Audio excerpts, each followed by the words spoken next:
നമസ്കാരം. ചിരിത്തിരമാലകൾ അലയടിക്കുന്ന once upon a time version 2-ന്റെ വർണ്ണമനോഹരമായ വേദിയിലേക്ക് എല്ലാവർക്കും സ്വാഗതം. ധർമ്മജൻ ചേട്ടാ, ഹൃദയം നിറഞ്ഞ സ്വാഗതം വീണ്ടും. രമേശ് ചേട്ടാ, വെൽക്കം ടു ദ ഷോ.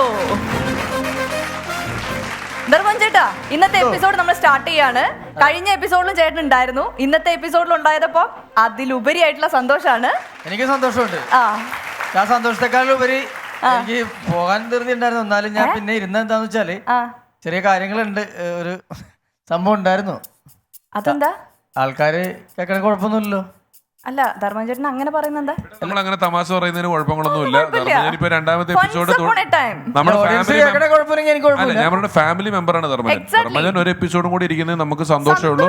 ഇനിയും 2-3 എപ്പിസോഡും കൂടി ഇരിക്കണം എന്നാണ് എന്റെ ആഗ്രഹം. ഫാമിലി മെമ്പറാണ്, ശരിയാണ്, എല്ലാം ശരിയാണ്. ആ ഫാമിലി മെമ്പർ എന്ന് പറഞ്ഞിട്ട് നമ്മളെ വെക്കരുതല്ലോ. ആ കോവിഡ് ടൈമിന് മുറുകി വന്ന ടൈമിന് ഒരു 25,000 രൂപ കടം മേടിച്ചിട്ടുണ്ടായിരുന്നല്ലോ, അതിങ്ങോട്ട് തന്നില്ല. അപ്പൊ അതും കൂടി മേടിച്ചിട്ട് പോകാലെന്ന് വിചാരിച്ചിട്ടാണ്. അല്ല, ധർമ്മജൻ തമാശയായിട്ട് പറയുവാണോ സീരിയസ് ആയിട്ട് പറയുവാണോ? ഞാൻ വളരെ സീരിയസ് ആയിട്ട് പറഞ്ഞു. 25,000 രൂപ ഞാൻ മേടിച്ചിട്ടുണ്ട്. അതെ, അത് എന്ത് മര്യാദയാ ധർമ്മ? നമ്മളിവിടെ ഇത്രയും പേരുടെ മുന്നിൽ വെച്ചിട്ട് തമാശ പറയുന്നതിനൊക്കെ ഞാൻ നിന്റെ എപ്പോഴും 25,000 രൂപ മേടിച്ചിട്ട് നമ്മൾ തമ്മിൽ അങ്ങനെ ഒരു സാമ്പത്തിക പിഷു മേടിച്ചെന്നല്ല ഞാൻ പറഞ്ഞത്. പിഷു പറഞ്ഞിട്ട് കേശവമാമ ഒന്ന് എന്റെ മേടിച്ചായിരുന്നു. കേശവമാമ വന്ന് നിങ്ങളുടെ പൈസ മേടിച്ചോ? 25,000 രൂപ പിഷാരടി പറഞ്ഞിട്ടാണ്, അത്യാവശ്യമാണ് തന്നോന്ന് പറഞ്ഞിട്ട് കേശവമാമ വന്നിട്ട് എന്നെ മേടിച്ചിട്ട് ഞാൻ കേശവമാമനെ അങ്ങനെ പറഞ്ഞു വിട്ടിട്ടില്ല. നിന്റെ ഇത് പൈസ മേടിക്കാനും ഞാൻ പറഞ്ഞിട്ടില്ല. നിങ്ങളുടെ സ്വന്തം ആളാണല്ലോ. അതിലൊരു ഉത്തരവാദിത്വം ഇല്ല ധർമ്മ. നീ ചോദിച്ചിട്ട് കൊടുക്കണ്ടേ? ആർക്കെങ്കിലും എടുത്ത് പൈസ ആരെങ്കിലും എടുത്ത് പൈസ കൊടുത്തിട്ട് എന്നെയാണോ? അത് അങ്ങനെയല്ല. കേശവമാമ, മാമാ മാമ എന്താ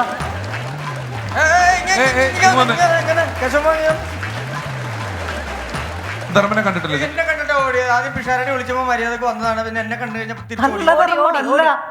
അങ്ങനെ പേടിച്ചോടിയല്ലേ. പിന്നെ ഞാനിപ്പോ ശരിക്കും പറഞ്ഞ ഒരു മരിച്ച വീട്ടിൽ നിന്നവനാ. 2 ആത്മാർത്ഥ സുഹൃത്തുക്കള് ഒരു കാര്യമില്ലാതെ ഒരു 25,000 രൂപക്ക് വേണ്ടിയിട്ട് ഇവര് പരസ്പരം ഇടിക്കി പിരിഞ്ഞ് ഒരു കത്തി എടുത്തിട്ട് കൊടുത്താണ്. അറ്റാണ് അവൻ സ്പോട്ടിൽ മരിച്ചു. അവന്റെ അടക്ക് കഴിഞ്ഞ് വന്ന വഴിയാണേ. വല്ല കാര്യമുണ്ടാ? അപ്പൊ ഒരു അമ്മാവന്റെ സ്ഥാനത്ത് നിന്ന് ഞാൻ നിങ്ങളോട് രണ്ടുപേരും കൂടി പറയാണ്, ഒരിക്കലും നമ്മളൊരു പൈസ കേസ് പറഞ്ഞിട്ട് അങ്ങോട്ട് കൂടി തമ്മിത്തല്ലി ചാകരുത്. ഇതേ സ്കിറ്റ് കളിക്കുമ്പോൾ പറഞ്ഞാൽ മതി. ഈ മരണത്തിന്റെ കഥ അമ്മാവൻ ധർമ്മജന്റെ അടുത്ത് ഞാൻ പറഞ്ഞിട്ടാന്ന് പറഞ്ഞ് ഈ കോവിഡ് തുടങ്ങിയ സമയത്ത് പോയിട്ട് 25,000 രൂപ മേടിച്ചായിരുന്നോ? മേടിച്ചോ ഇല്ലയോ? സത്യം മേടിച്ചു. ഞാനാ 25,000 രൂപ കോവിഡ് മുറുകി നടന്ന ടൈമിന് പിഷാരടി പറഞ്ഞിട്ടാണെന്ന് പറഞ്ഞ് എന്റെ വീട്ടിലൊന്നും മേടിച്ചില്ലേ? അത് പിഷാരടിനോട് അങ്ങനെ മേടിച്ചിരുന്നെങ്കിൽ ഇല്ലല്ല, ഞാനല്ല മേടിച്ചത്. അമ്മാവൻ പോയി മേടിച്ചു. ധർമ്മജൻ ഒരിക്കലും കള്ളം പറയില്ല. ആ കാര്യത്തിൽ എനിക്ക് ഉറപ്പാണ്. അയ്യോ എന്താ മാമ?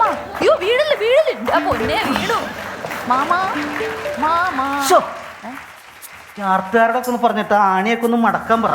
എന്തോ ആണി കുത്തിക്കറി ഇവിടെ ശരിയല്ല. മാമ പോയി പിന്നെ മാമ മാമ മാമോയ് മാമ എന്നേക്ക് മാമ.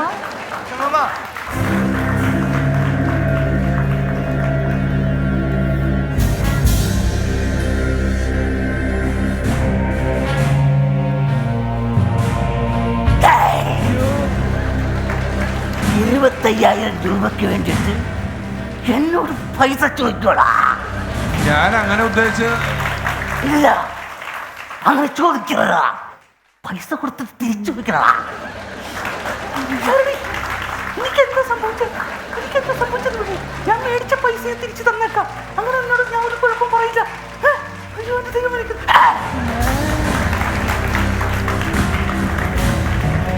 പൈസ കയ്യിലുള്ളത് എടുത്ത് തന്നിട്ട് അത് തിരിച്ചു ചോദിക്കണ.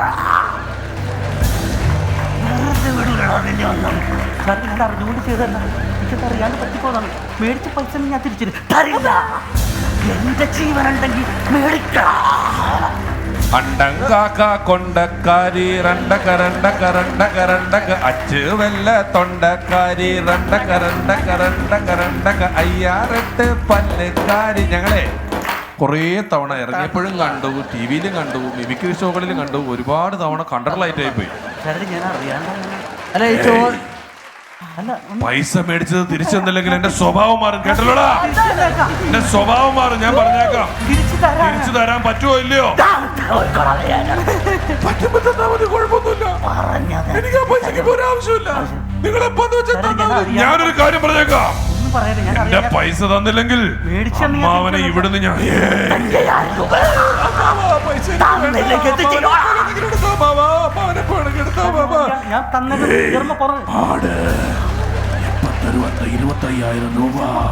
എന്റെ സ്വഭാവം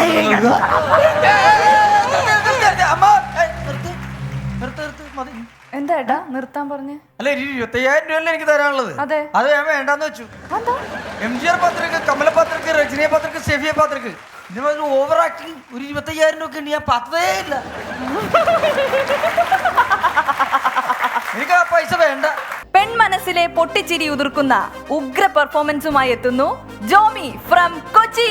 ലെറ്റ്സ് വെൽക്കം ജോമി.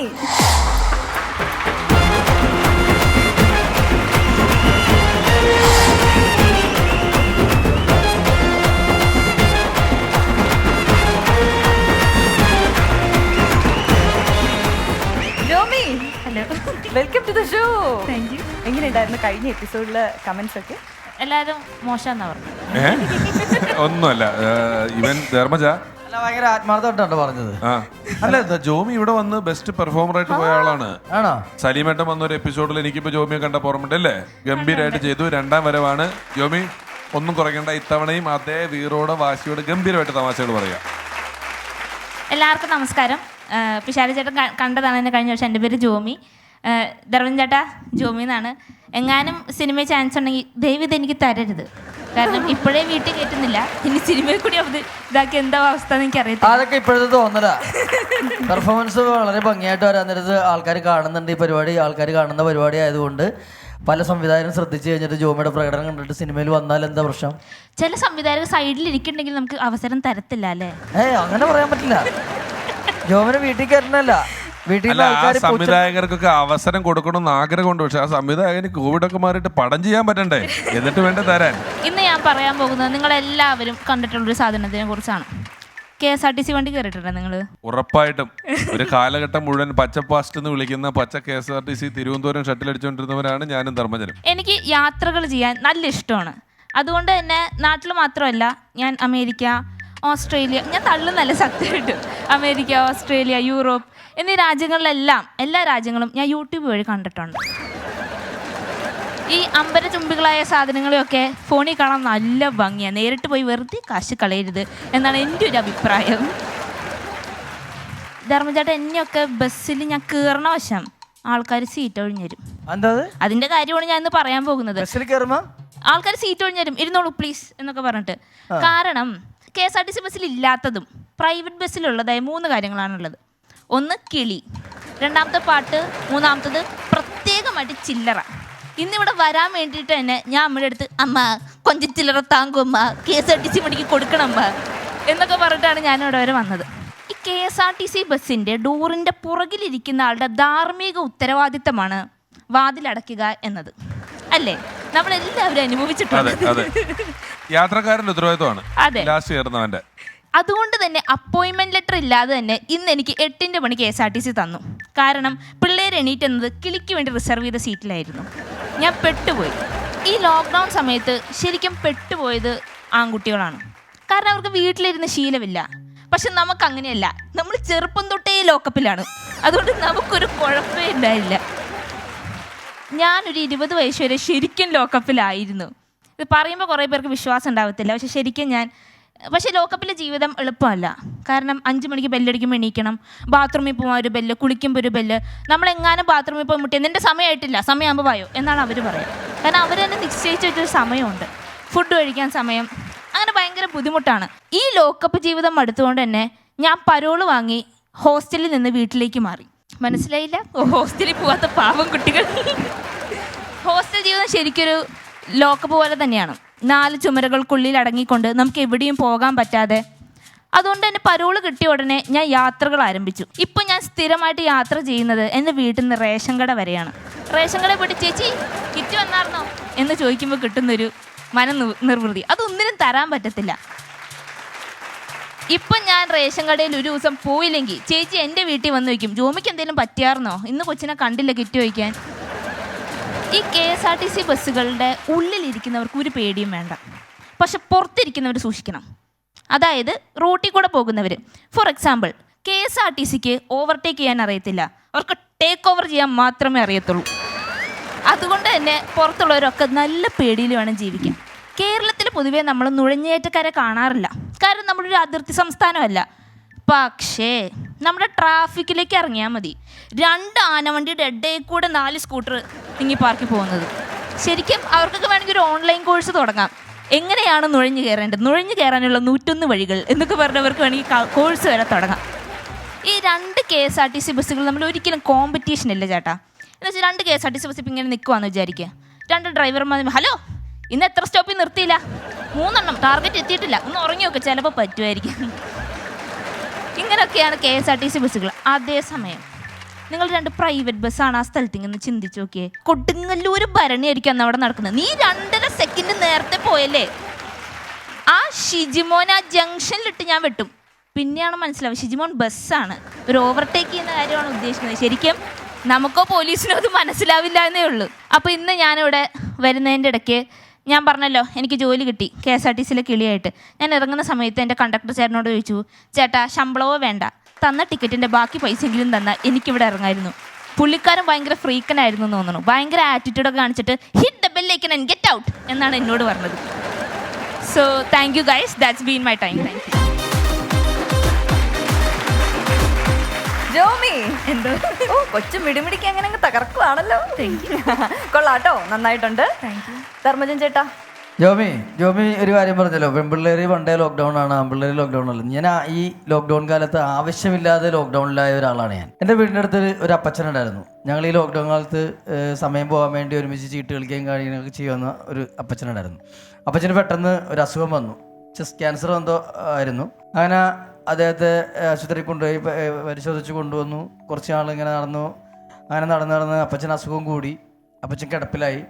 അന്ന് ഒരു ദിവസം ഭയങ്കരമായിട്ട് വായു വലിക്കാനൊക്കെ തുടങ്ങി, മരിക്കാനുള്ളൊരു മുന്നോടിയായിട്ടുള്ള വായു വലിക്കലൊക്കെ തുടങ്ങി. ഞാൻ ചെന്ന് അപ്പച്ചനെ തടയി കൊടുത്തു. അപ്പോൾ അപ്പച്ചൻ്റെ വായിൽ നിന്ന് സ്രവമൊക്കെ വരുന്നുണ്ട്. ഞാനതൊക്കെ തുടച്ചു കൊടുത്തു, നെഞ്ചൊക്കെ തടയി കൊടുത്തു, കൈയൊക്കെ തുടച്ചു കൊടുത്തു. എല്ലാം കഴിഞ്ഞു.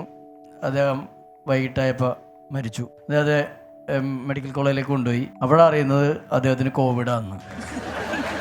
ഞാൻ അപ്പം തന്നെ മുറി കയറി അടച്ചിട്ട് എന്നെ വീട്ടിൽ നിന്ന് പിന്നെ പുറത്തിറക്കിയിട്ടില്ല. ഒരു മുറിയിൽ റേഞ്ച് കിട്ടാത്തൊരു മുറി, TV ഇല്ല, ഒന്നുമില്ലാതെ ഒരു 5-8 ദിവസം അതിൻ്റെ ഉള്ളിൽ കഴിഞ്ഞു. അത് കഴിഞ്ഞപ്പോൾ പുള്ളിയുടെ റിസൾട്ട് വരുന്നു, പുള്ളിക്ക് കോവിഡ് ഉണ്ടായിരുന്നില്ല എന്ന്. അങ്ങനെ ഒരു 5-8-9 ദിവസം പെട്ടുപോയ ഒരാളാണ് ഞാൻ. KSRTC എന്ന് പറയുന്നൊരു വിഷയം എടുത്തപ്പോൾ ഒരുപാട് തമാശകൾ കയറ്റാൻ പറ്റിയൊരു സാഹചര്യം ഉണ്ടായിരുന്നു. പക്ഷെ അത്തരം തമാശകളൊന്നും കൊണ്ടുവരാനായിട്ട് ജോമിക്ക് പറ്റിയിട്ടില്ല. എന്നാലും പ്രകടനം മോശമല്ല, നന്നായിരുന്നു. രമേശ് ചേട്ടാ. ജോമി ഗംഭീരമായി. ഈ ധർമ്മജൻ അത്രയും തമാശകൾ എന്ന് പറയുന്നത് ധർമ്മജന്റെ ലെവലിലാട്ടോ പറയുന്നത്. ഇനിയും പറ്റിയേനെ എന്നുള്ളതേ ഉള്ളൂ, അല്ലാതെ പറഞ്ഞത് മോശം എന്നുള്ളതല്ല. ഇതിലും പറ്റിയേനെ വേണമെങ്കിൽ എന്ന് മാത്രമേ ഉദ്ദേശിച്ചുള്ളൂ. നമ്മളുടെ ഒരു പരിപാടിയുടെ സാധനത്തിൽ വളരെ ഗംഭീരമായിട്ടുള്ള പ്രകടനങ്ങളായിരുന്നു. ഈ പ്രൈവറ്റ് ബസ്സും KSRTC ബസ്സും തമ്മിലുള്ള മത്സരം പറഞ്ഞതൊക്കെ വലിയ രസമുള്ള കാര്യങ്ങളാണ്. KSRTC ബസ്സിലെ യാത്ര എത്രയോ നാൾ ഞാനും ധർമ്മനും, ഞാൻ ആദ്യം പറഞ്ഞതുപോലെ തിരുവനന്തപുരം പോക്ക് വരവ് കാര്യങ്ങളൊക്കെ ചെയ്തിട്ടുണ്ട്. നമ്മുടെ ജീവിതത്തിൻ്റെ ഒരു ഭാഗമായിട്ട് കൊണ്ടു നടന്നിട്ടുള്ള സാധനമാണ് KSRTC ബസ്സുകൾ എന്ന് പറഞ്ഞത്. ഒരുപാട് നല്ല ഓർമ്മകൾ സമ്മാനിച്ചു. ഗംഭീരമായിരുന്നു. ജോമിക്കുട്ടാ അങ്ങനെയൊക്കെ വിളിച്ചു പോവാട്ടോ, കാരണം ഭയങ്കര രസമാണ്. ജോമി വരുമ്പോൾ ഒരു പ്രത്യേക ഒരു എനർജി എനിക്ക് ഫീൽ ചെയ്യുന്നുണ്ട് കേട്ടോ. അപ്പോൾ ഈ എനർജി കളയാതെ ഇനിയും വരണം. Okay, thank you so much. നേരം പോക്കിന്റെ കോലാഹലങ്ങളുമായി ഇതാ നമ്മെ ചിരിപ്പിക്കാൻ എത്തുന്ന ഒരു കോലഞ്ചേരിക്കാരൻ. Let's welcome Thomas Kolenchery.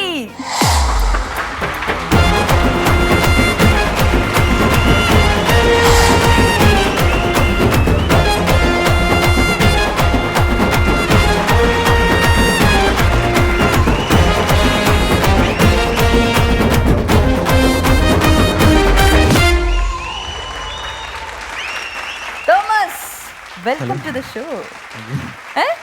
Thank you. ഇന്നെങ്ങനാ അതാ എന്തൊക്കെയുണ്ട് വിശേഷങ്ങള്? തോമസിന്റെ ഒരു അടവാണ് ചെറുതെ ഈ ചില പിള്ളേർ പരീക്ഷ തുടങ്ങുന്നതിന് മുമ്പ് ഞാനൊന്നും പഠിച്ചില്ല എന്നൊക്കെ പറഞ്ഞിട്ട് അമ്പലമ്പ് മേടിക്കൂല. അതെ അതെ. അതുപോലെ തോമസിന്റെ വരവെന്ന് പറഞ്ഞാൽ തോമസ് സ്റ്റെഫിനെ ഡാൻസ് പഠിപ്പിക്കാൻ വന്ന പോലെ ഇപ്പൊ ആ നോക്കിയിട്ട് സ്റ്റെഫി ഡാൻസ് കളിക്കണ്ടോ നോക്കിയിട്ടാണ് പുള്ളി വേണോ വേണ്ടതെന്നൊക്കെ തീരുമാനിക്കുന്നത്. എന്തുണ്ട് തോമസ് വിശേഷങ്ങള്? സുഖം. ഇന്ന് കുറച്ച് തമാശകൾ പറയും. പറയും. കോൺഫിഡൻസ് ഉണ്ട്. അത് ധർമ്മജൻ ഇതിനു മുമ്പ് കണ്ടിട്ടുണ്ടോ? എവിടെയോ കണ്ടിട്ടുണ്ട്. എവിടെ കണ്ടിട്ടുള്ളത്? ഞാനൊരു മറ്റേ സമ്മേളനത്തിനൊക്കെ വന്നപ്പോ കണ്ടിട്ടുണ്ട്. സമ്മേളനത്തിനോ? എനിക്ക് സമ്മാനം തരാൻ വന്നിട്ടുണ്ട്. മറ്റേ സമ്മാനം തരാനോ? +2 ഫുൾ A+. എവിടെയായിരുന്നു? +2 ഫുൾ A+ കിട്ടിയപ്പോൾ സമ്മാനം കൊടുക്കാൻ അത് വന്നിരുന്നു. മറ്റേ ഓഡിറ്റോറിയത്തിലെ ബൊഫെ വെച്ചേക്കണ പോലെ വെച്ചേക്കായിരുന്നു. ആദ്യത്തെ 10 പേർക്ക് ചേട്ടൻ കൊടുത്തു. എന്നിട്ട് ബാക്കി എടുത്തോണ്ട് പോക്കോളാൻ പറഞ്ഞു. ഏതായിരുന്നു? ഏത് സ്കൂളായിരുന്നു? സ്കൂളല്ല, മറ്റേ കോളേജില്ലേ, കോലഞ്ചേരിയില് സെന്റ് പീറ്റേഴ്സ് എന്ന് പറഞ്ഞ ഉമ്മൻചാണ്ടി കോളേജ്. ആ അവിടെയാണ് ഫംഗ്ഷൻ നടന്നത്. കോലഞ്ചേരിയാണോ? അതെ അതെ. Okay then carry on. കലാകേരളത്തിലെ കഴിവുള്ള കലാകാരന്മാരെ കൈയടികൾ കൊണ്ട് കുളിര് ഒരിപ്പിക്കാൻ കൂടിയിരിക്കുന്ന കുടുംബാംഗങ്ങൾക്ക് എൻ്റെ കൂപ്പുകൈ എന്ന രമേശ് ചേട്ടൻ്റെ വാക്കുകൾ കടമെടുത്തുകൊണ്ട് എൻ്റെ സ്റ്റാൻഡപ്പ് കോമഡി ആരംഭിക്കുകയാണ്. ഞാൻ ജസ്റ്റ് ഒന്ന് തല ഉയർത്തി നോക്കി. എൻ്റെ മുമ്പിൽ ഒരു 3000 പേര് ഇങ്ങനെ അങ്ങ് ഇരിക്കുക. എനിക്കങ്ങ് ആവേശം കയറിയിട്ട് ഞാൻ ലാൽ സലാം സഖാക്കളെ ഒന്ന് പറഞ്ഞ വഴി സ്റ്റേജിലിരിക്കുന്ന എല്ലാവരും തീർ ചിരി. കാരണം മൈക്ക് ഓണായി. പക്ഷെ പരിപാടി കഴിഞ്ഞിട്ട് എനിക്ക് കരയേണ്ട വന്നു. കാര്യം അത് കോൺഗ്രസിൻ്റെ പരിപാടിയായിരുന്നു. അതേപോലെ തന്നെ എൻ്റെ പേരും എൻ്റെ പഠന വിഷയമായ ബിടെക്കിനെ പറ്റി സംസാരിച്ചു കഴിഞ്ഞാൽ മൂന്നാമത് എൻ്റെ കൂട്ടുകാർക്ക് ഏറ്റവും കൂടുതൽ അറിയാൻ താല്പര്യം എൻ്റെ മുഖത്ത് ഈ മുഖക്കുരുവിനെ പറ്റിയാണ്. അപ്പോൾ ഞാൻ അഭിമാനത്തോടെ പറയും, എൻ്റെ മുഖത്ത് ഈ മുഖക്കുരു വരാൻ കാരണം എന്നെ ഒരുപാട് പെൺകുട്ടികൾ ഇങ്ങനെ നോക്കുന്നതുകൊണ്ടാണെന്ന്. ആരും അത്ഭുതപ്പെടേണ്ട കാര്യമൊന്നുമില്ല കേട്ടോ, കാര്യം അതൊരു സത്യമാണ്. പക്ഷേ എൻ്റെ കൂട്ടുകാർ കഴിഞ്ഞ ദിവസം എനിക്ക് പറഞ്ഞ് മനസ്സിലാക്കി തന്നു, അതായത് സത്യത്തിൻ്റെ മുഖം എപ്പോഴും ഭയങ്കര വികൃതമായിട്ടായിരിക്കായിരുന്നു. പക്ഷേ ഇതിലും പരിതാപകരമായ അവസ്ഥയാണ് എനിക്ക് എൻ്റെ വീട്ടിൽ. കഴിഞ്ഞ ഓണത്തിൻ്റെ അന്ന് ഞാൻ വെറുതെ വീട്ടിലിരിക്കുക, അല്ലെങ്കിലും വെറുതെ വീട്ടിലിരിക്കുകയാണ്, എങ്കിലും വെറുതെ വീട്ടിലിരുന്നപ്പോൾ അച്ഛൻ നടുമുറിയിൽ നിന്ന് വിളിച്ചു പറഞ്ഞു, എടാ അതിൻ്റെ കൂട്ടുകാരൻ പുറത്ത് വന്നിട്ടുണ്ടെന്ന്. അപ്പോൾ ഞാനൊരു കീറിയ ഷർട്ടും ഒരു നിക്കർ ഇട്ടേനെ. ഞാൻ നല്ല ഷർട്ടും ഒരു മുണ്ടും കൊടുത്ത് പുറത്തോട്ട് ഇറങ്ങിക്കഴിഞ്ഞപ്പോൾ ആരെയും കണ്ടില്ല. അച്ഛനോട് ചോദിച്ചു, അച്ഛൻ എൻ്റെ കൂട്ടുകാരനെവിടെ? അപ്പോൾ അച്ഛൻ പറയാ, അതാ പുറത്തേക്കടെ ഇപ്പോൾ ഒരു കോഴി നടന്നു പോയതുള്ളൂ എന്ന്. അതേപോലെ തന്നെയാണ് എൻ്റെ അമ്മയും. അമ്മയോട് ഞാൻ കഴിഞ്ഞ ദിവസം ചൂടായി ചോദിച്ചു, നിങ്ങൾ ഈ വീട്ടിൽ എനിക്കൊരു പട്ടിയുടെ വില ഉണ്ടോ എന്ന് ഞാൻ ചോദിച്ചു വഴി അമ്മ പറഞ്ഞു, പട്ടിക്കൊക്കെ ഇപ്പം നല്ല വിലയാണ്, നിനക്ക് അതിൻ്റെ വിലയൊന്നും തരാൻ പറ്റില്ല എന്ന്. ഇതിലും ഒരു പടി മുകളിലാണ് എൻ്റെ അനിയൻ. കഴിഞ്ഞ ദിവസം ഉണ്ടല്ലോ, അവൻ എൻ്റെ ഒരു ഫുൾ സൈസ് ഫോട്ടോ എടുത്ത് ഞങ്ങളുടെ വാട്സപ്പ് ഗ്രൂപ്പിൽ ഇട്ടു. അപ്പോൾ ഞാൻ വിചാരിച്ചു എൻ്റെ പിറന്നാളോ ബർത്ത്ഡേയോ എല്ലാം ആയിട്ട് വിഷ് ചെയ്യാൻ വേണ്ടിയിട്ടായിരിക്കും എന്ന് വിചാരിച്ച് താങ്ക് യു എന്ന് എഴുതാൻ പോയപ്പോഴേക്കും വാട്സപ്പ് ഗ്രൂപ്പിൻ്റെ മുകളിൽ എഴുതി വന്നു അനിയൻ ടൈപ്പിംഗ്. അപ്പം ഞാൻ വെയിറ്റ് ചെയ്തു അവൻ്റെ ക്യാപ്ഷൻ വരട്ടെ എന്ന് വെച്ചു. അവൻ്റെ ക്യാപ്ഷൻ കണ്ടപ്പോൾ ഞാൻ ഞെട്ടിപ്പോയി കേട്ടാ. അവൻ്റെ ക്യാപ്ഷൻ ഇങ്ങനെയായിരുന്നു, അഹങ്കാരത്തിന് കയ്യും കാലം വെച്ച ആളെ കാണണമെങ്കിൽ ആ മുകളിലേക്ക് വെക്കുന്നു. ഇതിനും ഒരു കഷ്ടമാട്ടോ എൻ്റെ കാമുകി. അവൾ എന്നോട് എപ്പോഴും പറയും, തോമസേ നീ ശരിയല്ല, കാര്യം നിനക്ക് 2 മുഖം ഉണ്ടെന്ന്. ഞാൻ അവളെ പറഞ്ഞ് മനസ്സിലാക്കാൻ ശ്രമിച്ചു. 2 മുഖം ഉണ്ടെങ്കിൽ ഞാൻ ഈ മുഖം വെച്ച് നടക്കുമെന്ന് നിങ്ങൾക്ക് തോന്നണ്ടോന്ന്. ഇപ്പം ഞാൻ ഈ പറഞ്ഞ ഗാമുകിയുടെയും മുഖത്തിൻ്റെയും കോമഡി പറഞ്ഞത് എബ്രഹാം ലിങ്കനാണ്. അത് ഞാനിവിടെ വെളിപ്പെടുത്താൻ കാര്യം എന്താണെന്ന് വെച്ച് കഴിഞ്ഞാൽ, എനിക്ക് ഗാമുകികളില്ല. അപ്പോൾ താല്പര്യമുള്ള പെൺകുട്ടികളുണ്ടെങ്കിൽ എനിക്ക് മെസ്സേജ് അയക്കേണ്ടതാണ്. പക്ഷേ എനിക്കിന്ന് ഇവിടെ സ്റ്റാൻഡപ്പ് കോമഡി ചെയ്യാൻ കഴിയും എന്ന് തെളിയിച്ചു തന്നത് എൻ്റെ ടീച്ചർമാരാണ്. കാര്യം ഞാൻ ക്ലാസ്സിലിരുന്ന് എന്തെങ്കിലും സംസാരിക്കുമ്പോൾ ടീച്ചർമാരാണ് തോമസ് സ്റ്റാൻഡപ്പ് ആ കോമഡി ഞങ്ങളോടെ കേൾക്കട്ടെ എന്നും പറഞ്ഞ് എൻ്റെ ക്ലാസ്സിൻ്റെ സെൻറ്ററിലേക്ക് ക്ഷണിക്കുന്നത്. ഇങ്ങനെയൊക്കെ ആണെങ്കിലും ഞാനൊരു കലാകാരനാണ്. ഞാൻ നല്ലൊരു നാടൻ പാട്ടുകാരനാണ്. ഞാനൊരു 4 വരി പാടാം.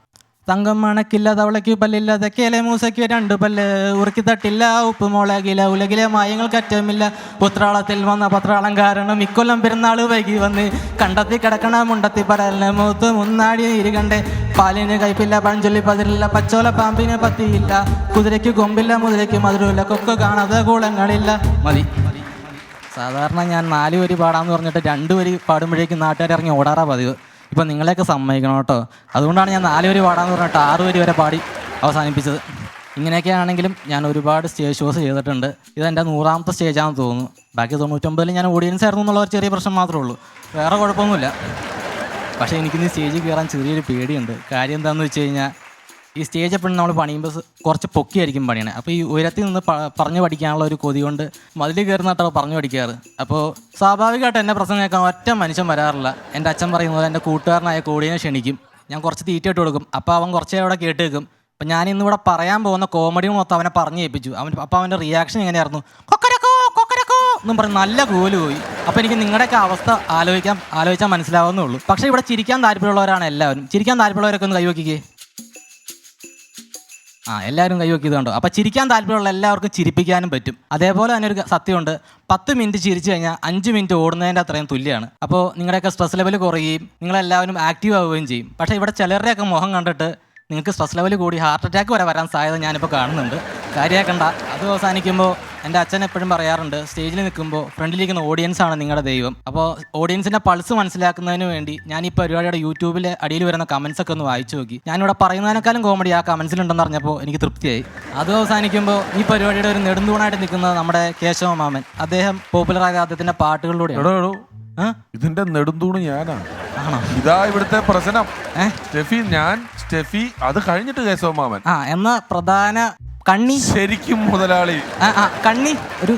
ഒരു സുപ്രധാന വേണ്ട നെടുന്തൂൺ കേശവ മാമൻ തന്നെ. ശരി, ഫിക്സ്. ഇടയ്ക്ക് ചേർന്നിട്ട് ഒരു വഴിക്കാണ് ഈ വഞ്ചി ഓടിച്ചോണ്ട് പോയിക്കൊണ്ടിരിക്കുന്നത്. ഈ കേശവമാമനെ പറ്റി പറയാനാണെങ്കിൽ അദ്ദേഹം പോപ്പുലറായത് അദ്ദേഹത്തിൻ്റെ പാട്ടുകളിലൂടെയാണ്. അദ്ദേഹത്തിൻ്റെ പാട്ടുകൾ എന്ന് പറഞ്ഞു കഴിഞ്ഞാൽ അദ്ദേഹം ഇടയ്ക്ക് മൂട്ടേനെ പറ്റി പാട്ടുണ്ടാക്കി, ചക്കക്കുരുവിനെ പറ്റി പാട്ടുണ്ടാക്കി, കാക്കമ്മേനെ പറ്റി പാട്ടുണ്ടാക്കി. അപ്പോൾ ഞാൻ എൻ്റെ അമ്മയോട് പറഞ്ഞു എനിക്കും പോപ്പുലർ ആവണം. അമ്മയോട് പറഞ്ഞു എന്തിനെ പറ്റി ഇങ്ങനെ എനിക്കൊരു പാട്ടുണ്ടാക്കി തരാമെന്ന് ചോദിച്ചപ്പോൾ അമ്മ പറഞ്ഞു നീ വിഷമിക്കണ്ട, നിനക്ക് ഞാൻ എന്തിനെ പറ്റി ഒരു പാട്ടുണ്ടാക്കി തരാമെന്ന് പറഞ്ഞു. ആ പാട്ട് ഇങ്ങനെയാണ്: എന്തും കണ്ടു വന്നു കള്ളും കണ്ടു വന്നു, എന്ത് കള്ള് പനം കള്ള്, എന്ത് പന ഓലപ്പന, എന്തോല എഴുത്തോല, എന്തെഴുത്ത് തലയിലെഴുത്ത്, എന്ത് തല മൊട്ടത്തല, എന്ത് മൊട്ട കോഴിമൊട്ട, എന്ത് കോഴി പൂവൻ കോഴി, എന്ത് പൂവ് റോസാ പൂവ്, എന്ത് റോസ കാട്ട് റോസ, എന്ത് കാട് പട്ടിക്കാട്, എന്ത് പട്ടി പേ പട്ടി, എന്ത് പേ ഗൂഗിൾ പേ ചെയ്ത് എനിക്കൊരു 108 രൂപ തരുവാണെങ്കിൽ ഞാൻ പെട്രോൾ അടിച്ച് വീട്ടിൽ പോയിക്കോളാം. ഇനി മേലാ സ്റ്റാൻഡപ്പ് കോമഡിയെന്ന് പറഞ്ഞ് ഇങ്ങോട്ട് വരില്ല. 5 മിനിറ്റോടെ കഴിഞ്ഞാൽ പെട്രോളിൻ്റെ വില കൂടും, പിന്നെ നിങ്ങൾ എനിക്ക് 150 രൂപ തരേണ്ടി വരും. എൻ്റെ ലാസ്റ്റ് എന്തോ ഒരു ഇംഗ്ലീഷ് വാക്കോടെ പറയാനുണ്ട്. എന്തായിരുന്നത്? Thank you, that's my time.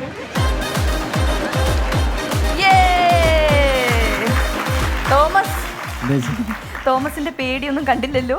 നല്ല പേടിയുണ്ടായിരുന്നു. നല്ല പാട്ട്. എന്താണ് ഒരു പേടി ആർക്കും ഒന്നും ഫീൽ ചെയ്ത്? നിങ്ങൾക്ക് ഫീൽ ചെയ്തോ? ഇല്ല. ധർമ്മൻ ചേട്ടാ? തോമസേ ഗംഭീരമായി. തോമസ് അവതരിപ്പിച്ച കഥാപാത്രം ഭയങ്കര ഇൻഫീരിയറിറ്റി കോംപ്ലക്സ് ഉള്ളൊരു കഥാപാത്രമാണ്. തോമസിന്റെ വീട്ടിൽ അച്ഛന് വിലയില്ല, അമ്മക്ക് വിലയില്ല, അനിയന് വിലയില്ല. പക്ഷെ തോമസിന്റെ ഒരു ഫോട്ടോ എടുത്തിട്ട് OLX ഇട്ട് കഴിഞ്ഞാൽ അത്യാവശ്യം വില കിട്ടാൻ സാധ്യതയുണ്ട് കേട്ടോ.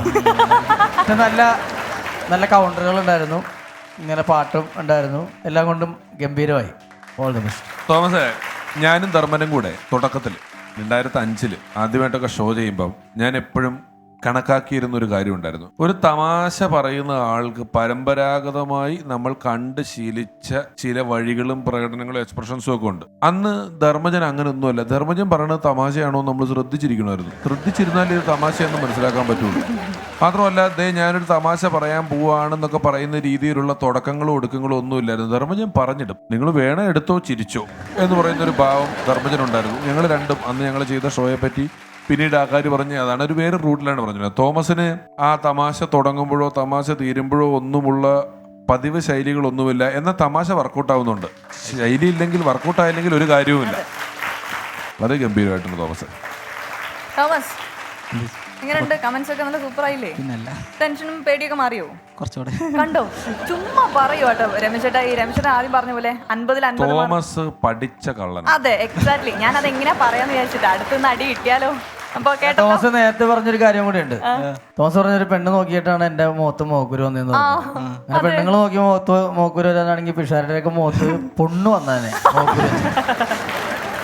ഇതിനാണ് ഇങ്ങനെ അപരാധം ഇല്ലാത്തത് പറഞ്ഞിട്ട് തല്ലിൽ കെട്ടിവെക്കുന്നത്. ഇതിനിടയിൽ വാട്സപ്പ് ഗ്രൂപ്പിൽ ഇതിടുന്നതിനെ പറ്റി പറഞ്ഞല്ലോ. അപ്പം ഭയങ്കര സെന്റിമെന്റ്സ് അടിക്കുന്നൊരിതുണ്ട് ഞങ്ങളുടെ കൂട്ടത്തിൽ. അവൻ ഇച്ചിരി കാര്യമായിട്ട് സെന്റിമെന്റ്സ് വർക്കൗട്ട് ചെയ്യും ഒരാവശ്യമില്ലാതെ. അവൻ തന്നെ വല്ല തോന്നിയ ദിവസം കാണിക്കും, വെള്ളം അടിച്ച് വീഴും, വെള്ളം അടിച്ച് വഴി കിടന്ന് മുറിഞ്ഞിട്ട് പിറ്റേ ദിവസം എടാ സ്വന്തം സുഹൃത്ത് ആശുപത്രി കിടക്കുകയാണെന്നൊരു ചിന്ത നിനക്കുണ്ടോ? ഒരു 5000 രൂപ നീ പറഞ്ഞ പോലെ GPayയിൽ ഇട്ട് തരാൻ പറ്റുമോ എന്നൊക്കെ ചോദിക്കുകയും. ഇവൻ്റെ ഈ മോഡുലേഷനിലാണ് നമ്മൾ വീണോണ്ടിരുന്നത്.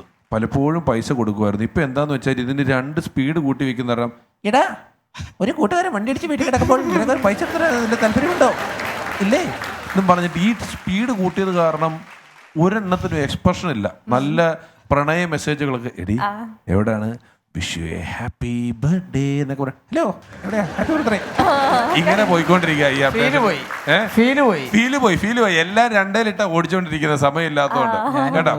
ഗംഭീരമായി. ഞാനും അതുപോലെ തന്നെ പറഞ്ഞു. അപ്പൊ ഓക്കെ, എനിവേ ഇനിയും വരണം കേട്ടോ. Okay, all the best. Thank you so much. ഓരോ എപ്പിസോഡിലും എക്സലൻസ് അവാർഡ് വാങ്ങാൻ വരുന്ന കലാകാരന്മാർ നമ്മെ ഏറെ ചിരിപ്പിക്കാറുണ്ട്. ഇന്നത്തെ ഈ എപ്പിസോഡിൽ എത്തുന്നു നിരവധി പ്രോഗ്രാമുകളിലൂടെ നമ്മളെ ഏറെ ചിരിപ്പിച്ച നമുക്ക് ഏറെ പ്രിയപ്പെട്ട കലാകാരൻ Kottayam Williams. Let's welcome Kottayam Williams.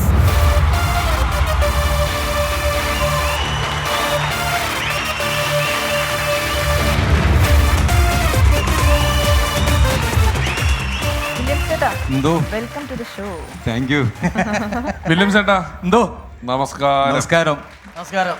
William ചേട്ടൻ ഒരുപാട് ഓഡിയോ കാസറ്റുകൾ, ടെലിവിഷൻ ഷോകള്, അതെ. പല സിനിമകളുടെ എഴുത്തുകളിൽ സഹായിക്കുക, വീഡിയോ കാസറ്റുകൾ ഇറങ്ങുന്ന സമയത്ത് അതിന്റെ ഡയറക്ഷൻ തുടങ്ങി കുറെ അധികം കാലമായിട്ട് വളരെ ആക്റ്റീവായിട്ട് ഹാസ്യരംഗത്തുള്ളതാണ്. പിന്നീട് ഇപ്പം മറ്റ് ടെലിവിഷൻ ഷോസിലും കുട്ടികൾ ഉൾപ്പെടെയുള്ളവർ പെർഫോം ചെയ്യുന്ന പല സ്കിറ്റുകളുടെയും ഗ്രൂമറായിട്ട് പിന്നണിയിൽ വളരെ ആക്റ്റീവായിട്ട് നിൽക്കുന്ന ഒരാളാണ് വില്യം ചേട്ടൻ. എന്തൊക്കെയുണ്ട് വിശേഷങ്ങള്? സുഖം, കുഴപ്പമൊന്നുമില്ല. ഞാൻ പറഞ്ഞുതരാം. ആ, ഇനി വില്യം ചേട്ടൻ ചെയ്യാൻ പോകുന്നത് അടുത്തത് സിനിമയാണ്. Thank you. പ്രേം നസീർ എന്നാണ് പടത്തിന്റെ പേര്. ഇവിടെ വെച്ച് അനൗൺസ് ചെയ്തേക്കാം. പ്രേം നസീർ. ഗംഭീരമായിട്ടുണ്ട്. സന്തോഷം, ഈ ഒരു ഫ്ലോറിൽ വന്നിട്ട് അനൗൺസ് ചെയ്തതിൽ ഒത്തിരി സന്തോഷം. ആ പടം ഗംഭീരമാവും.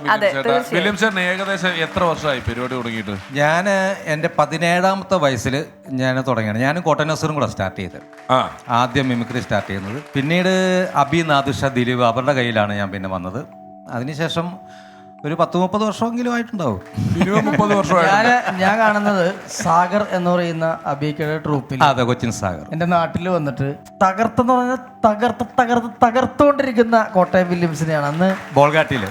അതെ, കോൾഗാട്ടി പള്ളിയിൽ പരിപാടി കാണുമ്പോ അന്ന് ദിലീപേട്ടനും അബിക്കയും കൂടി സൈന്യം എന്നുള്ള സിനിമയുടെ ടൈമില് അവരുടെ കുറവ് നികത്തിയതന്ന് വില്യംസ്. അവിടെ സൈന്യത്തിന് പോയപ്പം സാഗറിൽ ഇറക്കിയ സൈന്യത്തിന്റെ നേതാവായിരുന്നു വില്യംസ് സമയത്ത്. അല്ല, സലിംകുമാറിനെ ആദ്യമായിട്ട് ഓഡിയോ കാസറ്റിൽ കൊണ്ടുവരാൻ വേണ്ടി ക്ഷണിക്കാൻ പോയത് ഞാനാണ്. ഞാനും അബിക്കാൻ കൂടെ 94 മിമിക്സ് ഡ്രാമ 94 കാസറ്റ്. അബിക്ക് പറഞ്ഞു വേറെ ആരും വേണ്ട, നീ ഞാൻ മാത്രം മതി, നമുക്ക് കുറേ എഴുതാൻ പറഞ്ഞിട്ട് ഞങ്ങൾ എഴുതാനിരുന്നപ്പോൾ അതിനകത്ത് കുറേ രാഷ്ട്രീയ നേതാക്കന്മാരുടെ അനുകരണം വന്നു. അപ്പം പറഞ്ഞു 93 സലിംകുമാറിന് യൂണിവേഴ്സിറ്റി വിന്നറാകുന്നത്. അപ്പോൾ എന്നോട് പറഞ്ഞു സലിംകുമാർ എന്നൊരു ആർട്ടിസ്റ്റ് ഉണ്ട്, കാണാൻ പോകാൻ പറ്റുമെന്ന് ചോദിച്ചു. ചെന്നിട്ട് വിളിച്ചുകൊണ്ട് വരണം, അബി പറഞ്ഞിട്ട് വിളിക്കുന്നതെന്ന് പറഞ്ഞിട്ട് ഞാൻ അങ്ങനെ ചെന്നപ്പോൾ സലിംകുമാറിനെ അന്വേഷിച്ചു പറവൂരി എന്ന് ചോദിച്ചപ്പോൾ പറഞ്ഞു ഇവിടെ ഒരു ലൈബ്രറി ഉണ്ട് 6:30 ചെല്ലുമ്പോൾ അവിടെ ആ മണലും പുറത്ത് ചമ്പ്രം അടഞ്ഞൊരു വീഡിയോ വിളിച്ച ഒരാൾ ഇരിപ്പുണ്ട്, ആളാണ് സലിംകുമാർ എന്ന് പറഞ്ഞു. ഞാൻ ചെന്നപ്പോൾ കറക്റ്റ് അടയാളമാണ് അങ്ങനെ ഇരിപ്പുണ്ട്. അപ്പം ഞാൻ ചെന്നിട്ട് നമസ്കാരം, ഞാൻ വില്യംസ്, എന്താണെന്ന് ചോദിച്ചു. അപ്പം ഞാൻ പറഞ്ഞു അബിക്ക പറഞ്ഞിട്ട് ഏതബി? ഞാൻ പറഞ്ഞു ഇങ്ങനെ സാഗറിലെ അബി, കൊച്ചിന് സാഗർ. എന്താ ഒരു ഓഡിയോ കാസ്റ്റ് ഉണ്ട്, അതായത് പങ്കെടുക്കാനായിട്ട് നാഗരെ ഒന്ന് വിളിക്കാൻ വേണ്ടി. അങ്ങനെ സലിംകുമാർ ആദ്യമായിട്ട് പങ്കെടുക്കുന്ന ഓഡിയോ കാസ്റ്റ് മിമിക്സ് ഡ്രാമ 94 ആണ്. പിന്നെ എഴുത്ത് രംഗത്ത് 10-15 വർഷമായിട്ട് എഴുത്തിലോട്ട് തിരിഞ്ഞത്. തുടക്കത്തിൽ എഴുത്തുണ്ടോ വില്യം? ഞാൻ കോമിക്കോളാം പറഞ്ഞ ഒരു പ്രോഗ്രാമിനാണ് ഞാൻ സ്ക്രിപ്റ്റ് എഴുതി തുടങ്ങി. അങ്ങനെ എല്ലാ ആർട്ടിസ്റ്റുകളൊക്കെ ഉള്ള സമയത്ത്, അബിക്കായി നാദിഷൊക്കെ ഉള്ള സമയത്താണ് അതിനാണ് സ്ക്രിപ്റ്റ് എഴുതി തുടങ്ങി, ചെറിയ സ്കിറ്റുകൾ എഴുതി തുടങ്ങി. പിന്നെ സിനിമാല അങ്ങനെ ഞാൻ ലിസ്റ്റ് എഴുതി വെച്ചിട്ടുണ്ട്, സ്കിറ്റ് എഴുതി. ഏതാണ്ട് ഒരു 4212 കോമഡി സ്കിറ്റ് എഴുതിയിട്ടുണ്ട്. വില്യംസ് ചേട്ടൻ ഏറ്റവും കൂടുതൽ കയ്യടി മേടിച്ചിട്ടുള്ളത് ട്രെയിലർ എടുത്തിട്ടാണ്. അതെ, ട്രെയിലറാണ് ഏറ്റവും കൂടുതൽ. അതായത് എൻ്റെ ദേശീയ ഐറ്റംസ് എന്നാണ് പറയുന്നത്. ഫൺസ് അപ്പോൺ എ ടൈമിൻ്റെ ഈ വേദിക്ക് നമുക്കൊരു വെറൈറ്റി ആയിട്ട് നമുക്ക് ചൈനീസ് ട്രെയിലർ. അതെ.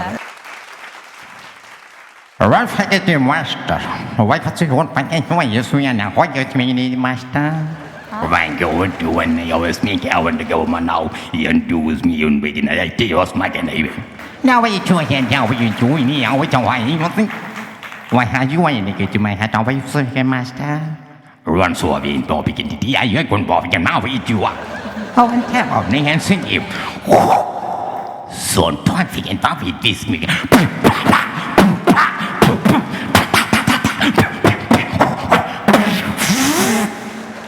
Oh, I can't do is me. Son, Papa, you more than me, Helsing. Run, Papa, you can do that. We can my about the and saying. Oh, and Pal, is he doing his thing?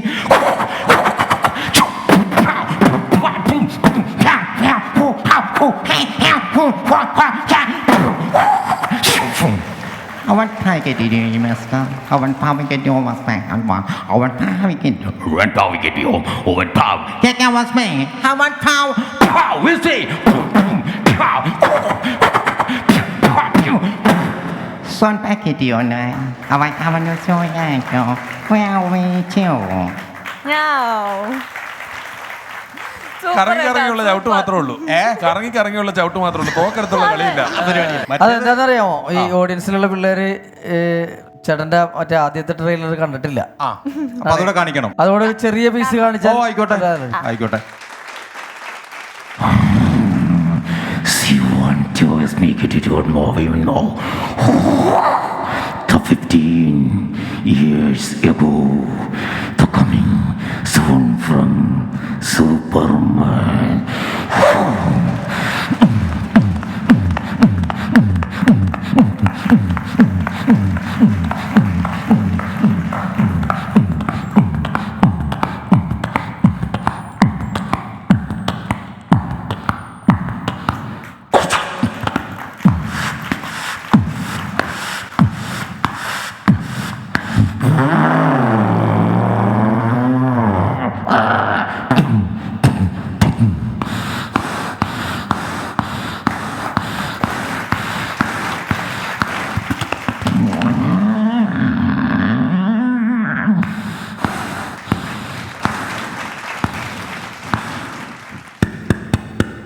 Road traffic and Nova now. I can talk about now.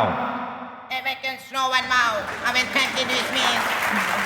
Around Tom and my we can do more rock and the rubber, even choose more way now. American mouse smell.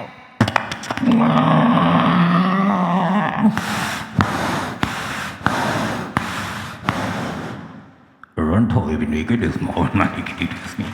No, I can understand. I want to when we hear news make it is me. I want one man spend the same is me.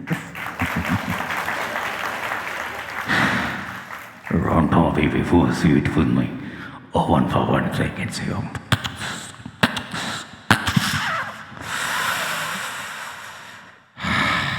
Oh, no, maybe we'll see it in moment. You need to run for my now and see him. No, I want to see weekend it is man. Time and make it is man. I want must spend it is weekend must make man.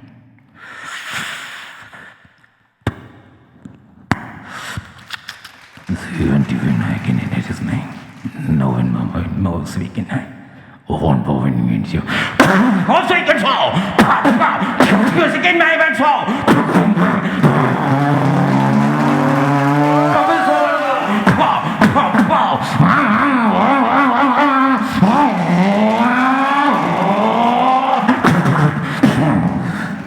Run for me, don't make but even bow and bow. Oh, when Swami introduce me. I went forward like one Swami, step on bow again to go. Now, when make it smash, I can bow him and smack in introduce me. Run to the event, run to the event, sing. Yawn. Don't want to make it is me.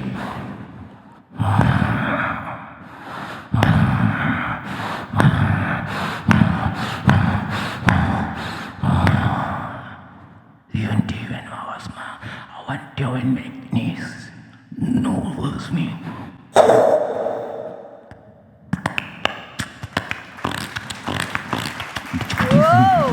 Boom, he tells me. The son of the winning in it.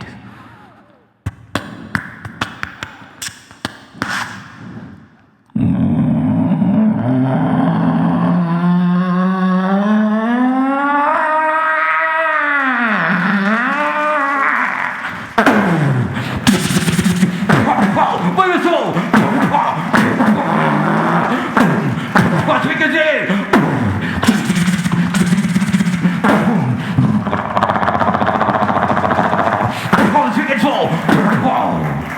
Oh, one problem deal. Even Papa could use you and me. No, I want to speak in it of one mouse man. I cannot do no one else make a mouse. Run over me. No, I cannot do it, you see. Run over me with you and anything else more. No, I cannot make this mouse. Lord, more you do me. Yeah, No, I cannot see. I love you. I love you too. I love you. Oh, say you. It's good night.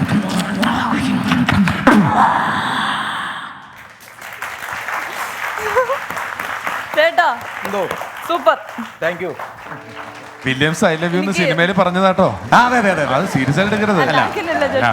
ഒരു കാര്യം പറയാം, ഇത് ഒരു 50,000 watts സൗണ്ടില് കേട്ടാൽ ഉത്സവപ്പറമ്പിൽ വെച്ച് പൊളിയും. നമ്മൾ കാണുമ്പം ഫ്രണ്ടിലുള്ള ചില അമ്മമാരും ഇങ്ങനെ ഒരു രമേശ് ചേട്ടാ, പ്രപഞ്ചത്തിരിക്കും. ഞാൻ ജർമ്മനിക്ക് പ്രോഗ്രാമിന് പോകുമ്പോൾ ജാസി ഗിഫ്റ്റ് ഞങ്ങൾ ഉൾപ്പെടെ ഒരു 7-8 പേരുണ്ട്, ഷിനോദൊക്കെ ഉണ്ട്. അപ്പോൾ മാർഗം കളി എന്ന് പറഞ്ഞ് കുറേ ആൾക്കാർ അപ്പുറത്ത് ഇൻ്റർവ്യൂ ചെയ്യുന്നുണ്ട്. അപ്പോൾ ഈ എംബസി കംപ്ലീറ്റ് പ്രശ്നമായിട്ട് നിൽക്കുകയാണ്. കാരണം മുങ്ങുന്ന കുറേ ആൾക്കാർ അവർക്ക് മനസ്സിലായി.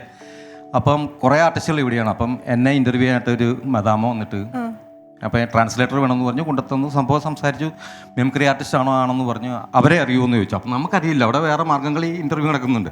ഞാൻ പറഞ്ഞു നമുക്കറിയില്ല. അപ്പോൾ നിങ്ങൾ എന്ത് ചെയ്യും? മിമിക്രി ചെയ്യുമെന്ന് പറഞ്ഞു. എന്ത് ചെയ്യുമെന്ന് ചോദിച്ചു. ഞാൻ പറഞ്ഞു ഒരു ഇംഗ്ലീഷ് സിനിമ ട്രailer ചെയ്യാം കാണിക്കാൻ പറഞ്ഞു. അവരുടെ ആ മൈക്ക് തിരിച്ചിങ്ങോട്ട് വെച്ചിട്ട് ഞാൻ ഇവിടെ നിന്ന് ആദ്യം കളിച്ചപ്പോൾ ഇവർ ആ എംബസിയിലെ മുഴുവൻ ആൾക്കാരെയും വിളിച്ചു. സാഹിബന്മാർ കംപ്ലീറ്റ് അതിനകത്ത് മദാമ്മമാർ. ആ റൂമിനകത്തെ മൈക്കിലൂടെ ഈ ട്രെയിലർ കേട്ടിട്ട് ഞങ്ങൾക്ക് 6 പേർ വിസ അടിച്ചു തന്നു. അപ്പോൾ അവർക്ക് മനസ്സിലായി നമ്മളൊരു മിമിക്രി ആർട്ടിസ്റ്റാണ്, പ്രോഗ്രാമിന് പോവാണ്. 6 പേർക്ക് വിസ അടിച്ചു തന്നു ഡുസൽഫോർട്ടിലേക്ക്. ഇപ്പോഴേ പറയാൻ പറ്റുള്ളൂ. വേറൊരു ആർട്ടിസ്റ്റ് അപ്പൊ നമ്മള് നെക്സ്റ്റ് ഐറ്റം, നെക്സ്റ്റ് എന്ന് പറയുന്ന വാക്ക് അറിയുമല്ലോ, ഇതേപോലെ എന്താ ചെയ്യുന്നതെന്ന് ചോദിച്ചു. പറഞ്ഞു മിമിക്രി എന്ന് പറഞ്ഞു. Can you show something? എന്ന് ചോദിച്ചു ഇയാള്. ഇവൻ നെക്സ്റ്റ് തിലകൻ എന്ന് പറഞ്ഞു. തിലകൻ ചേട്ടന്റെ ശബ്ദത്തിന്റെ സ്പെഷ്യലിസ്റ്റ് ഇവൻ. നെക്സ്റ്റ് തിലകൻ എന്ന് മാത്രം പറഞ്ഞിട്ട് വലത്തും അയാളോട് ചൂടായി എന്നും പറഞ്ഞ് ബാൻ ചെയ്തു. മേല അമേരിക്കയിലോട്ട് ഇവനെ കേട്ടു. കാരണം ഇയാൾ ഓർത്തതേ ചെയ്യാൻ പറഞ്ഞതിന് ഇയാളോട് ചൂടായതെന്ന് പറഞ്ഞു. സായിപ്പിന് തിലകൻ ചേട്ടൻ അറിയാവോ, മുഖത്തോട്ട് നോക്കി കൈയൊക്കെ ചൂണ്ടി ഇറങ്ങണം, ഇവിടുന്ന് ഇറങ്ങണമെന്നൊക്കെ അയാളോട്. അപ്പൊ തന്നെ അടിച്ചു കൊടുത്തെടുത്ത് നോക്കിയപ്പം മേലാൽ ഇവനെ അമേരിക്ക കയറ്റരുതെന്നുള്ള തീരുമാനമായിട്ട് വന്നു. വില്യം ചേട്ടാ ഗംഭീരമായിരുന്നു. താങ്ക് യു രമേശ് ചേട്ടാ. എനിക്ക് വളരെ സന്തോഷം ഇങ്ങനെ ഒരു സിറ്റുവേഷനിൽ ഇവിടെ നിൽക്കുന്നത്. ശരിക്കും മനസ്സ് തട്ടി ഞാൻ പറയുകയാണെങ്കിൽ ശരിക്കും കരച്ചിൽ വരുന്നുണ്ട് സന്തോഷം കൊണ്ട്. കാരണം ഈ ഒരു പെർഫോമൻസ് ഒക്കെ കാണുമ്പോൾ നമുക്കിങ്ങനെ ലൈവായിട്ട് നിൽക്കുന്ന ഒരു അനുഭവം ഉണ്ടല്ലോ, അതൊരു മഹത്തായിട്ടുള്ള കാര്യമാണ് കേട്ടോ. എന്നെ സംബന്ധിച്ച് എനിക്കൊരു മഹത്തായിട്ടുള്ള കാര്യമാണ് ഇത്രയും ലെജൻസ് ആയിട്ടുള്ള ആൾക്കാരുടെ മുമ്പ്. ഞാൻ എപ്പോഴും പറയുന്നുണ്ട് അത്. എനിക്ക് ഭയങ്കര ഹാർട്ട്സ് ഓഫ് എല്ലാവരോടും. അതുപോലെ തന്നെ ഞാനിപ്പം എക്സലൻസ് അവാർഡിൻ്റെ അച്ചീവ്മെൻറ്റ് കൊടുത്ത് ആദരിക്കുവാൻ വേണ്ടിയിട്ട് രമേശ് ചേട്ടനെയും ധർമ്മജൻ ചേട്ടനെയും വേദിയിലേക്ക് ക്ഷണിക്കുന്നു.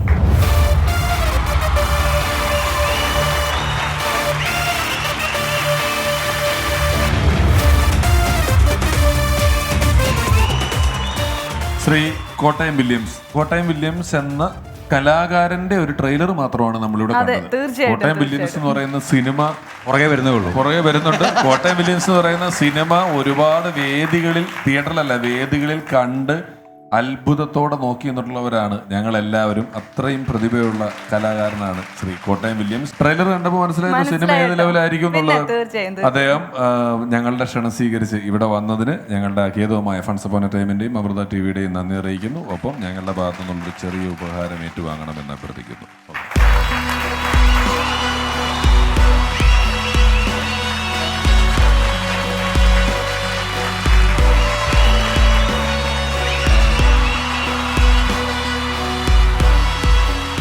വളരെ സന്തോഷമുണ്ട്.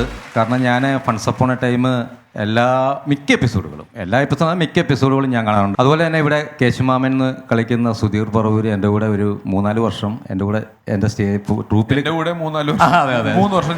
ട്രൂപ്പിൽ കളിച്ചിട്ടുണ്ട്. അപ്പം ഞാൻ ഇടയ്ക്കൊക്കെ കാണുമ്പോഴൊക്കെ എനിക്ക് എല്ലാ എപ്പിസോഡും പുള്ളി സെൻഡ് ചെയ്ത് തരും. പുള്ളിയുടെ എല്ലാ പോർഷൻ സെൻഡ് ചെയ്ത് തരും. അതുപോലെ തന്നെ ഇവിടെ വരുന്ന ഓരോ കലാപ്രതിഭകളും അവരുടെ സെൻഡ് ചെയ്ത് തരുന്ന പോലെ തന്നെ നിങ്ങൾക്ക് എപ്പിസോഡാണല്ലോ അയച്ചിരുന്നത്. എനിക്കിടയ്ക്ക് അയച്ചു തരുന്നത് എന്താ അറിയാമോ, ഇറങ്ങാൻ പോകുന്ന പാട്ടുകൾ 4 പാട്ടൊക്കെ വരും. ഇതിലേത് പാട്ടായിരിക്കും നല്ലതെന്ന് ചോദിച്ചിട്ട് പുള്ളിക്ക് വെറുതെ ഇരിക്കുമ്പോൾ സംഗീതം ഉണ്ടാക്കുമല്ലോ, മൂട്ടയെ പറ്റി അട്ടയെ പറ്റി തവളയെ പറ്റിയൊക്കെ പാട്ടുണ്ടാക്കിയിട്ട് നമ്മളെ വീട്ടിലിരുന്ന് ഞാൻ വെറുതെ എന്റെ പ്രശ്നം വെച്ചാൽ ഞാൻ വേറെ തിരക്കിലിരിക്കുമ്പോൾ എനിക്ക് സുധീർ പാട്ട് അയച്ചിരുന്നത്. പക്ഷേ അതെ ഒരു സാധനം ഉണ്ടാക്കിയിട്ട് ഒന്ന് കേട്ട് നോക്കുമ്പോൾ നമ്മൾ ചെവി വെച്ച് വെക്കുമ്പം തവളാച്ചി ചാടി പോക്കാച്ചി എന്നൊക്കെ പറഞ്ഞ പാട്ടായിരിക്കും. നമ്മളിരിക്കണത് വേറെ എവിടെയെങ്കിലും വലിയ സ്ഥലം, നമുക്ക് ചിരി വരാണ്ട് അത് മുഴുവൻ കേട്ടിട്ട് പിന്നെ സീരിയസ് ആയിട്ട് ഇരിക്കണം. എന്തായാലും ഈ വേദിയിൽ വരാൻ പറ്റിയത് വളരെ സന്തോഷമുണ്ട്. നല്ല ആങ്കറിങ്, നല്ല രീതിയിൽ. അതുപോലെ തന്നെ ധർമ്മജൻ, എല്ലാവരുമായിട്ടും ഞാൻ ഇതിനു മുമ്പ് എനിക്ക് പരിചയമുണ്ട്. എല്ലാവരുമായിട്ടും നല്ല പ്രോഗ്രാം കളിച്ചിട്ടുള്ള ആൾക്കാരാണ്. ഈ വേദിയിലും എനിക്ക് വരാൻ പറ്റിയത് വളരെ സന്തോഷം. ഫൺസ് അപ്പോൺ ടൈമിൻ്റെ എല്ലാ ക്രൂ മെമ്പേഴ്സിനും ഇതിൻ്റെ പ്രൊഡ്യൂസർക്കും അമൃത TV ചാനലിനും എല്ലാവർക്കും പ്രത്യേകം നന്ദി ഞാൻ രേഖപ്പെടുത്തുന്നു. നന്ദി, നമസ്കാരം. Thank you very much.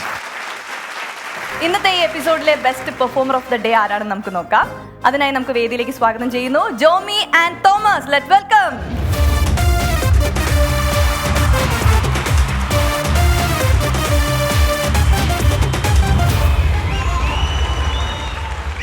രണ്ടുപേരും ഗംഭീര പ്രകടനമായിരുന്നു. കുറച്ചുകൂടെ ചിരിച്ച്, ഒരാൾ നമ്മളെ നോക്കി ചിരിച്ചുകൊണ്ടിരുന്നാൽ നമുക്ക് ചിരിക്കാനുള്ള ടെൻഡൻസി കൂടും. ജോമി അങ്ങനത്തെ ഒരു ടെക്നിക്ക് ചെയ്യുന്ന ആളാണ്. ജോമി ഇത് ഇപ്പോഴും നോക്കും. നമ്മളിപ്പോ തോമസിനെ നോക്കി ചിരിച്ച തോമസ് നീ എന്താ ഞങ്ങളൊക്കെ ചിരിച്ചെന്നുള്ളല്ലോ നോക്കും. ജോമി ഇങ്ങനെ ചിരിച്ചു നിന്ന് പരിപാടി ജോമി വന്നപ്പോ തന്നെ പറഞ്ഞായിരുന്നു, ആ പ്രകടനത്തിന് വന്നപ്പോ തന്നെ പറഞ്ഞായിരുന്നു, എല്ലാരും ഒന്ന് ചിരിക്കണോട്ടോ, കൈയടിക്കണോട്ടോ. എന്ന് പറഞ്ഞാണ് നിൽക്കുന്നത്. തോമസിന് അങ്ങനൊന്നുമില്ല, വേണേ ചിരി, അത്രേ ഉള്ളൂ തോമസിന്റെ കാര്യം. രണ്ടുപേരുടെയും പ്രകടനങ്ങൾ വളരെ നല്ല പ്രകടനമാണ്, രണ്ട് തരത്തിൽ. എങ്കിലും എനിക്ക് ഇതിന്റെ ടോട്ടൽ ഒരു ഇന്നത്തെ ഒരു പ്രകടനത്തിന്റെ ഒരു കൗതുകം കൂടുതൽ തോന്നിയതും കുറച്ച് ചില തമാശകൾ പറഞ്ഞതും അതിന്റെ ഒരു രസവും ഒക്കെ തോന്നിയത്, വളരെ നേരിയ വ്യത്യാസത്തിന് ഇന്ന് ബെസ്റ്റ് പെർഫോമർ ആകുന്നത് തോമസ് ആണ്. തോമസിന് നമുക്ക് സമ്മാനം കൊടുക്കാം.